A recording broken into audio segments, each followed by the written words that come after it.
berbekal semangat. Assalamualaikum warahmatullahi wabarakatuh. Membutuhkan Indonesia melahirkan generasi Bismillahirrahmanirrahim. Ya, kali ini kita akan pelajari materi pada generasi cerdas. Kami jalan sekolah yang terbaru, sambut wajah bermain sepak bola. Nah, atau melihat video bola.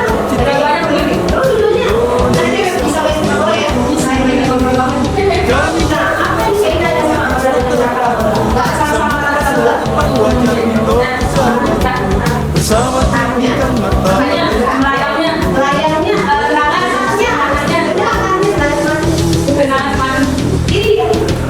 Arah dari lintasan benda yang bergerak parabola itu bentuknya seperti Lihat, ternyata bentuk lintasan pada sepak bola atau bola yang disepak ditendang adalah bentuknya adalah melengkung. Jadi pada gerak parabola itu gerakannya adalah melengkung.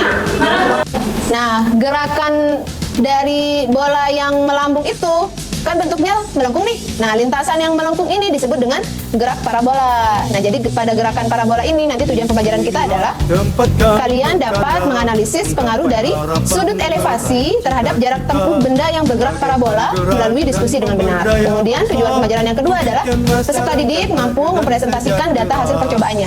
Setelah nanti kalian menganalisis sudut elevasinya gerakan parabola, maka nanti kalian harus mempresentasikannya. Jadi mempresentasikan data hasil percobaan gerak parabola menggunakan PET simulation namanya. PET simulation itu nanti ada di internet. Kalian bisa searching dari sekarang, boleh di laptop kalian masing-masing ya. Kemudian lanjut, kita mulai dari apa itu gerak parabola. Pengertiannya adalah untuk gerak parabola itu gerakan dua dimensi dari suatu benda yang bergerak membentuk sudut elevasi. Nah, ketika membentuk sudut elevasi maka dia nanti berada pada sumbu X dan sumbu Y. Kalau kalian di bab yang lalu pernah belajar tentang vektor, nah berarti kalian sudah paham nih tentang sumbu X dan sumbu Y pada gerakan benda.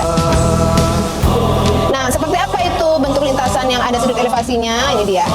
Jadi yang tadi ya, ada orang sedang menendang bola, kemudian ternyata bentuk lintasan bolanya adalah melengkung. Nah, bentuk lintasan melengkung ini kita analisis satu persatu. Ada berapa titik yang kita mau analisis? Ada 5 titik guys. Titik A, B, C, D, dan E. Kita lihat. Ternyata nanti kecepatan benda di setiap titik itu beda-beda.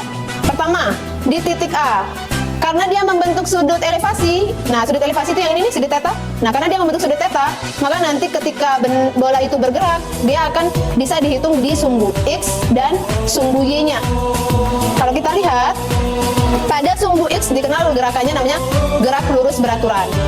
Pada sumbu Y, gerakannya namanya gerak vertikal ke atas. Pertemuan yang lalu kita sudah membahas tentang GLB, GLBB. GVA itu apa? Kalian sudah paham kan? Nah, kita lihat di sini. Di sini ada kecepatan awal namanya. Jadi nanti pada gerak parabola di titik A itu ada kecepatan awal. Nah, kecepatan awal ini nggak bisa dihitung nih kalau di sini. Berarti dia harus ditempel ke sumbu X dan sumbu Y-nya. Kalau sudah ditempel, maka nanti dia jadi kayak gini. Namanya V0 X dan V0 Y. V0 X itu besarnya berapa? Karena dia nempel dengan sudut, maka besarnya adalah V0 cos theta. Kalau V0 Y, besarannya adalah V0 sin theta.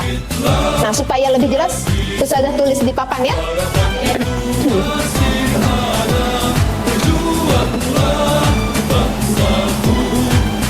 Ya. Di sudut tetanya.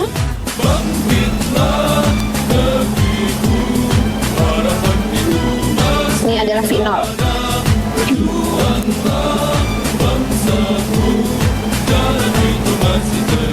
Bikin ke atas dulu. V0Y, V0X. Tadi V0X berapa?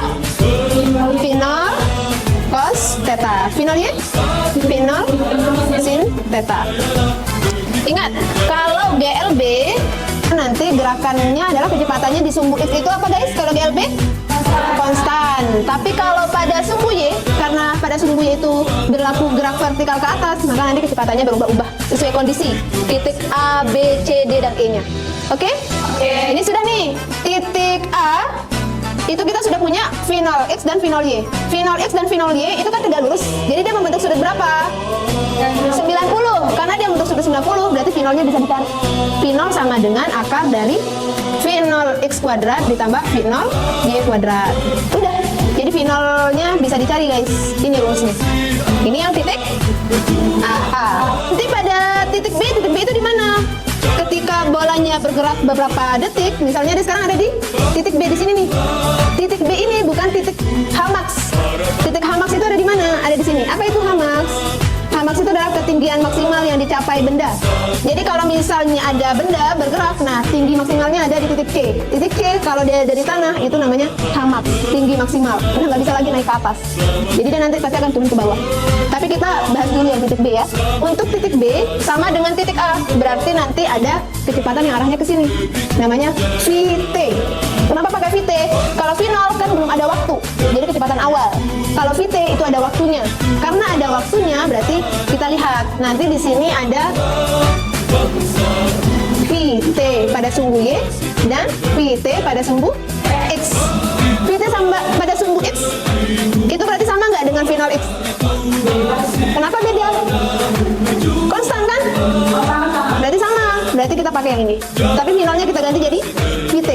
Jadi sini Vt cos theta. Karena dia sama-sama di sumbu X. Kan di sumbu X GLB, V-nya konstan. Iya. Vt X tapi beda lagi dengan Vt Y. Vt Y itu berlaku GVA namanya. Karena berlaku GVA berarti kita lihat. Kalian masih ingat nggak besaran-besaran pada GVA? Coba bantu Ustazah. Yang pertama besarannya apa? Vt sama dengan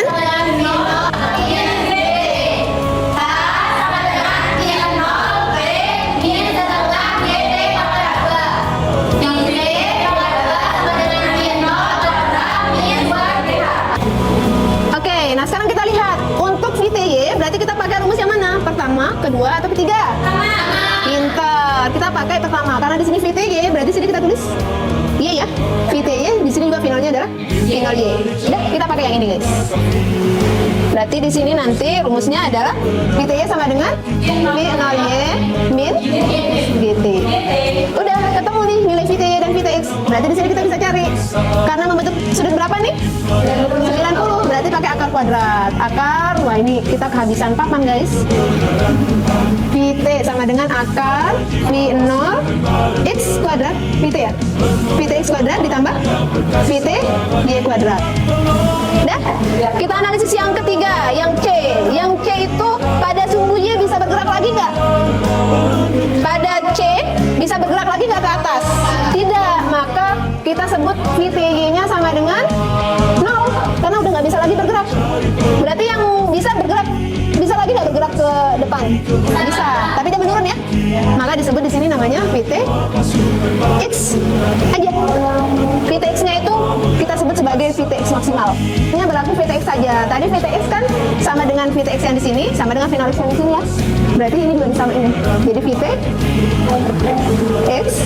cos ini bukan X dong. Vt cos theta.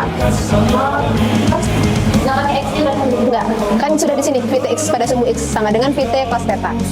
Udah, maka kecepatannya ya udah sama dengan yang ini. Nggak perlu pakai akar kuadrat. Oke? Lanjut ke yang ketiga. Pada titik C, D. Pada titik D, kita lihat gerakannya berarti kemana? Sumbu X kemana guys? Ke kiri atau ke kanan? Ke kanan. Vt X. Sekarang yang pada sumbu Y, dia ke atas atau ke bawah? Ke bawah. Berarti dia ke sini. Namanya Vt Y. Ini kecepatannya. Vt. Iya. Ini yang mana? Kenapa? Kan pada sumbu Y. Jadi dia kalau ke atas ke bawah berarti Y. Kalau ke kiri ke kanan berarti X. Vtx sama dengan Vt cos theta.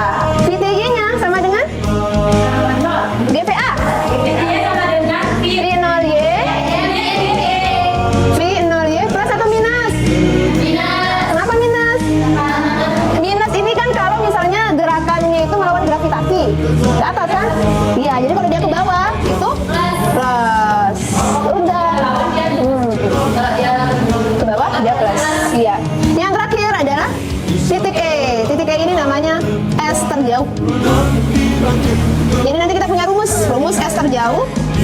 H maksimal, dan lain-lainnya. Yang lain-lainnya saya sudah rangkum pada slide berikutnya. Ini rumus-rumusnya. Jadi ada waktu pada ketinggian maksimal. Waktu pada ketinggian maksimal, rumusnya apa itu? V0 sin theta dibagi G. Jadi dia ketika bergerak dari A sampai C, dia punya waktunya itu V0 sin theta dibagi G. Kemudian H max, rumusnya adalah V0 kuadrat sin kuadrat theta dibagi 2G. Kemudian ada T terjauh. Waktu terjauh itu dari titik A sampai ke titik E-nya. Iya, beda-beda. Waktu terjauhnya itu hanya ditambahkan 2 saja, guys. Jadi 2 kali T max-nya. Kan T max sudah diketahui nih. Nah, kalau kalian mau cari waktu terjauhnya, tinggal kali 2 aja. Jadi waktu dia naik sampai waktu dia turun itu nilainya sama. Dan yang terakhir ada, yang terakhir. Ada S terjauh. S terjauh itu yang ini nih. Rumusnya adalah V0 kuadrat dikali sin 2 theta dibagi G. Itu dia. Untuk mencari V0, Vt yang ini, itu tinggal di akar kuadratkan. Di akar kuadratkan kan dari tadi kita tulis. Ini di akar kuadratkan. Vt x kuadrat ditambah Vt y kuadrat. Begitu guys. Sampai sini sudah paham? Ya. Sekarang saya bertanya kepada kalian. Dengan berbekal semangat kami melangkah. Oke, sekarang kita lihat. Ini bentuknya kan parabola nih. Membajak Apa bedanya sama yang di sini? untuk pendidikan Indonesia. Yang sebelumnya, iya, hamaksnya lebih tinggi. Karena hamaksnya lebih tinggi berarti di bagian ujung sini sudut elevasinya bagaimana, guys? Lebih rendah yang mana? Yang mana? Yang ini? Saya tanya, lebih besar yang ini? Lebih kecil yang ini? Kami jaringan Atau yang ini? Lebih besar yang? Iya. Lebih kecil yang ini. Ya. Jadi lebih kecil sudut elevasi yang ini dibanding yang ini kan? Indonesia pasti. Nah, kita lihat sekarang apa perbedaan antara sudut elevasi yang besar dengan sudut elevasi yang kecil. Sambut masa Caranya adalah nanti saya bagikan LKPD. Jadi kita akan menganalisis pengaruh sudut elevasi terhadap jarak tempuh. Kalau kita lihat di sini sudut elevasinya kecil tapi jarak tempuhnya lebih besar ya dibanding yang sebelahnya. Ini sudut elevasinya besar tapi jarak tempuhnya kecil kan? Nah, sekarang kita lihat menggunakan apa? Kita menggunakan aplikasi PET namanya. Jadi nanti saya bagi kalian menjadi beberapa kelompok. Kemudian nanti kalian silahkan ketik di laptop kalian masing-masing aplikasi PET. Kayak gimana itu aplikasi PET, nih dia. Ini adalah aplikasi PET Simulation.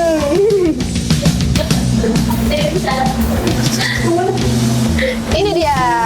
tempat Coba diketik dulu di menggapai harapan laptop kalian masing-masing. cita-cita sebagai penggerak dan pemberdaya bangsa, wujudkan masyarakat adil dan sejahtera. Nah, ini itu 20. Inilah tempat kami Lihat di tabel.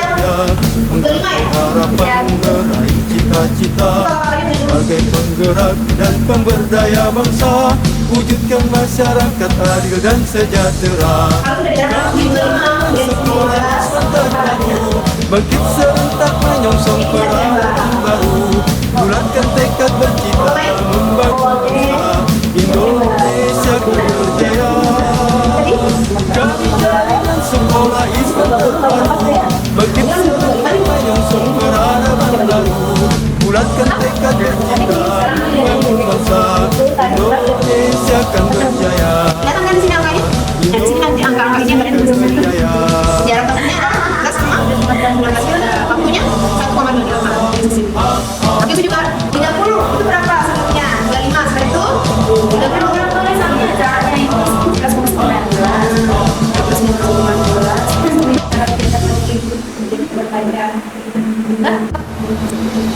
Oke guys, nah karena kalian sudah selesai mengambil data dari PET Simulation tadi, maka sekarang waktunya adalah untuk presentasi. Kelompok siapa yang mau presentasi? Oke, kelompoknya Alifa, silahkan maju kelompoknya Alifa dan Caca.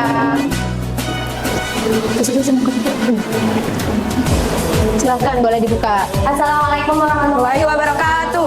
Waalaikumsalam warahmatullahi wabarakatuh. Jadi kami kelompok 4 akan mempresentasikan hasil kerja kelompok kami. Kami akan mempresentasikan tentang pengaruh sudut elevasi terhadap jarak tempuh. Nah, jadi kesimpulannya, semakin kecil sudut elevasi maka jarak tempuhnya semakin besar. Rentang sudut elevasi yang kecil itu dari 25 sampai 45. Dan semakin besar sudut elevasi maka jarak tempuh makin kecil. Rentang sudut elevasi yang besar itu dari 53 sampai 90. Contohnya seperti yang ada di gambar, sudut elevasi yang 45 derajat. 45 jarak tempuhnya itu lebih besar dari sudut elevasi yang 60. Sekian presentasi dari kami. Assalamualaikum warahmatullahi wabarakatuh. Berikan tepuk tangan dulu guys. Waalaikumsalam warahmatullahi wabarakatuh. Oke, nah sekarang karena kita tadi sudah sampai pada tahap presentasi, selanjutnya di situ kan ada buku paket kalian. Silahkan dibuka halaman 90. Sudah? Di halaman 90 kalian kerjakan soal tentang gerak parabola. Hanya 2 soal saja. Dikerjakan hari ini, ya? Oke, silakan boleh dikerjakan. Rumusnya sudah ada di depan guys, jadi silakan boleh kalian aplikasikan rumus. Di buku latihannya. Untuk gerakan parabola ini, maka kita Ustazah mau mengajak kalian bersama-sama bersyukur karena kita sudah diberikan ilmu pengetahuan yang baru. Apa itu ilmu pengetahuan barunya? Kalian tahu bahwa ternyata ada gerakan namanya gerak parabola. Gerakan apa itu pada gerak parabola? Gerakan parabola itu gerakan yang punya sudut elevasi. Nah, sudut elevasi ini ternyata ketika ada benda yang bergerak dengan sudut elevasi tertentu, dia akan membentuk gerakan-gerakan parabola, kemudian dia akan sampai ke titik tertentu. Kalau kalian bisa bayangkan, itu bisa digunakan, diaplikasikan pada peperangan. Nah, sekarang kan lagi sedikit-sedikitnya nih antara Israel dan Palestina. Maka Hamas itu ketika mau memberikan serangan ke Israel, mereka juga menggunakan ini, gerak parabola ini. Jadi mereka nanti mengarahkan bomnya itu dengan sudut berapa, kecepatannya berapa. Dari situ mereka tahu nih jarak tempuh dari benda itu akan sampai kemananya. Jadi mereka menggunakan sudut parabola.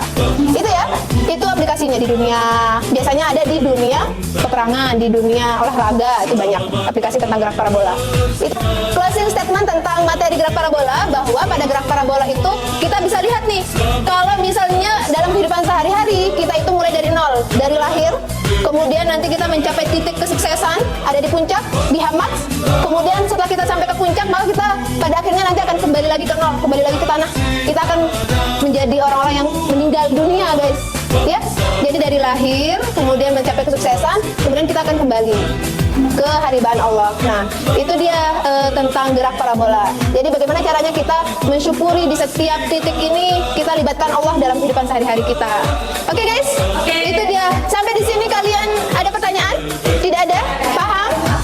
Oke, karena kalian sudah paham, maka Ustazah tutup pertemuan kita. Let's we close our class by reciting hamdalah, istighfar, and doa kafaratul majlis. Alhamdulillahirrahmanirrahim. Astaghfirullahaladzim. Subhanakallahumma wa bihamdika asyhadu an la ilaha illa anta astaghfiruka wa atubu ilaik. Assalamualaikum